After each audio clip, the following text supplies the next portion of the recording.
আমার আজকে প্রথম প্রশ্ন আমার আজকের অগ্নিবাণ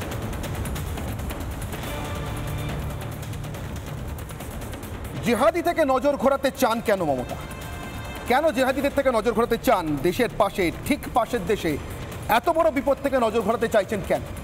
কি আটকাতে চাইছেন, কি আড়াল করতে চাইছেন? আমার সঙ্গে উপস্থিত অতিথি যারা, আমার একদম ডান দিক থেকে গবেষক জিষ্ণু বসু, আমার সঙ্গে রয়েছেন বিমল শঙ্কর নন্দ এবং জগন্নাথ চট্টোপাধ্যায়, বিমল শঙ্কর বাবু অধ্যাপক এবং বিজেপি মুখপাত্র, জগন্নাথ চট্টোপাধ্যায় রাজ্য বিজেপির সাধারণ সম্পাদক। আমার ঠিক বাঁদিকে রয়েছেন বর্ষিয়ান সাংবাদিক নির্মলা মুখোপাধ্যায়। আমার সঙ্গে রয়েছেন পরপর দুই আইনজীবী মণিশঙ্কর চট্টোপাধ্যায় এবং অনির্বাণ বন্দ্যোপাধ্যায়, দুজনেই তৃণমূল কংগ্রেসের সমর্থক। অনির্বাণ, আজকের দিনটা রাজ্য বিধানসভায় বোধহয়, অন্তত আজকের দিনটা বঙ্গবন্ধুকে, তার কন্যাকে, তার দুই কন্যাকে নিয়ে আলোচনা হওয়ার দিন ছিল। কি নিয়ে কথা হলো? কি নিয়ে কথা হলো? মানে পররাষ্ট্র প্রশ্ন আছে কেন? পররাষ্ট্র নিয়ে কদিন আগে আপনি বলছিলেন যে অনধিকার চর্চা, যখন আমি বলেছিলাম যে হাসিনা সরকার এই কোটা সংস্কার আন্দোলনকে মিসম্যানেজ করে হ্যান্ডেল করেছে, তখন আপনি বলছিলেন অনধিকার চর্চা। আমি আজকে বলবো না যে আপনি যে প্রতিবেদন করলেন এটা অনধিকার চর্চা, কিন্তু আপনি চাইছেন রাজ্যের বিধানসভায় পররাষ্ট্রে যা যা ঘটছে তা নিয়ে প্রস্তাব পাস হোক। এটা সম্ভব? রাজ্য বিধানসভায় এমন কিছু নিয়ে প্রস্তাব পাস হতে পারে যেটা ঘটছেই না। আচ্ছা, যেটা ঘটছেই না, যাহলে আমি যদি ধরেও নিই আপনার তর্ক অনুযায়ী, যে আপনার বক্তব্য অনুযায়ী, রাজ্য বিধানসভায় আজকে বিষ্ণু প্রসাদ শর্মা ছাড়া বিজেপির সব বিধায়ক একসঙ্গে তৃণমূলের প্রস্তাবে শুধু ভোট দেননি, শুভেন্দু অধিকারী সংশোধন করে দেওয়া প্রস্তাবটা পাশ করাতে হয়েছে অখণ্ড পশ্চিমবঙ্গ লিখে করাতে হয়েছে না, ওটা রাজি হয়েছে। বিষ্ণু প্রসাদ শর্মা ওয়ার্কআউট করতে করতে বলেছেন আমার দল আমার গলা টিপা, কেন গলা টিপে ধরছে? তিনি বঙ্গভঙ্গের কথা বলছে, দল রাজি হচ্ছে। সেটিং বলে যাই, এই তো ঘটনা। হ্যাঁ, তো আপনি যেটা বলছেন যে ঘটনাটা কি নেই, সেটা নিয়ে নেই, সেইটা যখন নেই সেটা নিয়ে তাহলে আপনার প্রিয় বিজেপি দলের বিধায়করা সমর্থন করলেন কেন? তার পক্ষে কেন ভোট দিলেন? যেটা নেই তো তৃণমূল না হয় নজর ঘোরাতে চাইছে আপনার। না না, ওটা আচ্ছা, না না, শুনুন না, আপনার বক্তব্য অনুযায়ী তৃণমূল নাকি এই প্রস্তাব এনে এই বাংলাদেশের ইত্যাদি যা ঘটছে তার থেকে নজর ঘোরাতে চাইছে, তার থেকে নজর ঘোরাতে চেয়েছিল। বেশ, আপনার এই স্টুডিওতে বসে একাধিকবার শঙ্কর ঘোষ যখন উপস্থিত ছিলেন, আমি হাত তুলে বলেছিলাম কে কে এখানে আছেন। হ্যাঁ, তাহলে দাঁড়ান না, শুনুন না, শুনুন। পশ্চিমবঙ্গের উন্নয়নের প্রস্তাব পাস হয়েছে, মানতে বাধ্য হয়েছে তো তৃণমূল। বলুন না। হ্যাঁ, বলি, যে প্রস্তাব তৃণমূল কংগ্রেস এনেছে তা যদি কোটানকোট নজর ঘোরানোর জন্য হয়ে থাকে, তাহলে বিজেপির তরফ থেকে সেই নজর ঘোরানোর প্রস্তাবে সমর্থন কেন করা হলো? তারা তো বলতে পারতো এটা নজর ঘোরানোর প্রস্তাব, আমরা কিছুই করবো, ওয়ার্কআউট করবো। কি সুবিধা কি অসুবিধা পরের কথা।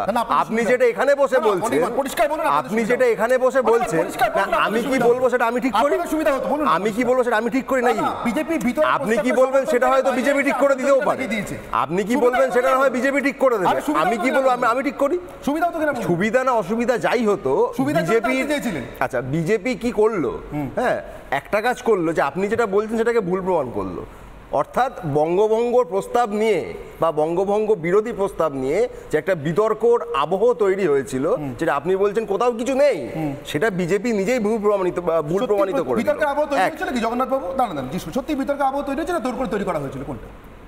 দেখুন, জনসংঘর প্রতিষ্ঠাতা শ্যামাপ্রসাদ মুখার্জি যে পশ্চিমবঙ্গকে তৈরি করে গেছেন, ভারতীয় জনতা পার্টির পশ্চিমবঙ্গ শাখা সেই পশ্চিমবঙ্গকে অক্ষত এবং চোখের মণির মতো রক্ষা করার জন্য অঙ্গীকারবদ্ধ। বঙ্গভঙ্গ নিয়ে ইত্যাদি যাবতীয় বিতর্কের মাঝে আমাদের সব সময় পার্টি লাইন কি, আমরা এই কথা বলে এসেছি। আজকে বিরোধী দলনেতা যে কথা বিধানসভায় বলেছেন, বঙ্গভঙ্গ নিয়ে প্রস্তাব পাস হচ্ছে, বঙ্গবন্ধুর মূর্তি ভাঙা হচ্ছে, যে প্রস্তাব আজকে পাস হয়েছে, সেখানে ঠিক শ্যামাপ্রসাদের পশ্চিমবঙ্গকেই আমরা অক্ষত রাখবো, সেই প্রস্তাব পাস হয়েছে। এবং ওই প্রস্তাবে আদতে সরকারের মুভ করা যে প্রস্তাব ছিল, তাতে বেশ কিছু আমাদের বিজেপির নেতা নেতৃত্বের কথা বলে, তাদের নাম বলে তাদেরকে সমালোচনা করে করা হয়েছিল। কিন্তু আমরা যে লাইন নিয়েছিলাম, সেই লাইন বিরোধী দলনেতা, আমাদের প্রধান মুখপাত্র, আমাদের রাজ্য সভাপতি বারবার যেটা বলেছেন সেটাই পাস হয়েছে। আপনি প্রশ্ন করলেন যে তৃণমূলের মুখপাত্রকে যে বাংলাদেশ বা সেই সংক্রান্ত কোনো বিষয় পশ্চিমবঙ্গে বিধানসভায় আলোচনা করা যায় কি না। দেখুন, যায় কি যায় না সেটা স্পিকারের অধিকারের বিষয়, বিধানসভার সদন। কিন্তু যেটা যায় সেটা দেখছি আমরা, সেটা হচ্ছে যে জয় বাংলা, বাংলাদেশের স্লোগান এ রাজ্যে শাসক দল ব্যবহার করা যায়। নজরুল ইসলামের লেখা কবিতা, খেলা হবে, ও রাজ্যের দেওয়া কোনো একজন হারমাদ নেতা স্লোগান এখানে ব্যবহার করা যায়। এবং 16ই August direct action day, Suhrawardy যেদিন মানে উৎসাহ মানে উল্লাস করেছিল, সেই দিনটাকে খেলা হবে দিবস বলে মানা যায়। বাংলার জন্য অখণ্ড সঙ্গীত রচনা করা যায়, হিন্দুস্তানের সঙ্গে বাংলার সম্পর্ক তৈরি করা যায়, ইত্যাদি বঙ্গভঙ্গ বিরোধী গানকে বিকৃত করে। হ্যাঁ, এবং একই সঙ্গে 21শে জুলাইয়ের মঞ্চে আজ হচ্ছে আপনার ঠিক তারপরের 10 দিনের মাথায় এ রাজ্যের মুখিয়া, রাজ্যের মুখ্যমন্ত্রী বলতে পারেন যে মানবিকতার খাতিরে আমরা আশ্রয় দেব। তো যাদের তিনি আশ্রয় দেওয়ার কথা বলেছিলেন, আজকে তারা হচ্ছে ঢাকার সংসদ, গণভবন, বাকি সমস্ত এস্টাবলিশমেন্টের দখল নিয়েছে, সেই জিহাদিরা দখল নিয়েছে। তাই আমাদের আজ উদ্বেগের কারণ আছে। বেশ, আমি সরাসরি নির্মলাবাবুর কাছে জিজ্ঞাসা করব। নির্মলাবাবু, এই মুহূর্তে আমাদের জন্য কতটা উদ্বেগ? পাশের দেশের সংসদ ভবনে কিছু অসভ্য, কিছু উন্মাদ এই মুহূর্তে সংসদ ভবনটা দখল করে বসে আছে। এটাকে যে নামেই ডাকা হোক না কেন, গাল ভরা নাম অফিসিয়াল কিছু থাকতে পারে। দেখুন, এই ঘটনার ফলে উত্তর পূর্ব ভারত এবং পশ্চিমবঙ্গ খুব স্পর্শকাতর হয়ে গেল।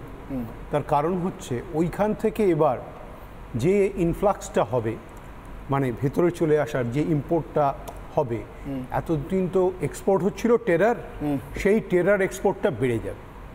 এই টেরার এক্সপোর্টটা যে বেড়ে যাবে, এইটা কি করে আটকানো যাবে? এবং ইনফিল্ট্রেশনটা নর্থ ইস্ট এবং বেঙ্গলের ওপর এসে পড়তে বাধ্য। আপনি তর্ক করতে পারেন, ঝগড়া করতে পারেন, কিন্তু ফ্যাক্টটাকে আপনাকে মেনে নিতে হবে। কারণ এই দুটো করিডোর দিয়েই ওই টেরারটা এক্সপোর্টেড হবে।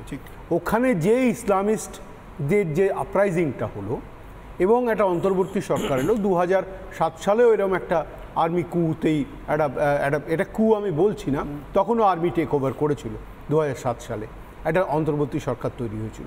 তখনও আপনি যদি সেই সময়কার ঘটনাগুলো দেখেন, দেখবেন একরকম একেবারে বদলি, জাস্ট সাবস্টিটিউট করা হলো যে নর্থ ইস্ট এবং বেঙ্গল স্পেশালি এবং বিহার সংলগ্ন যে বর্ডারিং স্টেটগুলো আছে, এগুলো ভীষণ রকম সেন্সিটিভ হয়ে গেছিলো। সেই সময় থেকে ইনফ্লাক্স বাড়তে শুরু করে এবং সেই নিয়ে পার্লামেন্টে বহুবার কথাও হয়েছে, বহু কথা উঠেছে, তথ্যও দেওয়া হয়েছে। সুতরাং এবারে এই ঘটনাটা, বাংলাদেশের ঘটনার ইম্প্যাক্ট আমাদের এখানে আসতে বাধ্য, এবং এই যে আসতে বাধ্য, এটা আমরা কন্ট্রোল করব কি করে? তাহলে কি আবার সেই ভারতবর্ষকে আর একটা মুক্তিযুদ্ধের মধ্যে যেতে হবে? ইজ ইট মানে এটা একটা খুব বড় কথা যে আবার মানে নরেন্দ্র মোদীকে তাহলে আবার ইন্দিরা গান্ধীর রোলটা নতুন করে প্লে করতে হবে, যে একটা আবার মুক্তিযুদ্ধ, আবার একটা মুক্তির জায়গায় বাংলাদেশকে নিয়ে যাওয়ার জন্য। যাই না, তার জগন্নাথবাবু হাত তুলছিলেন। দেখুন, এখনো পর্যন্ত বাংলাদেশের সেনাপ্রধান জেনারেল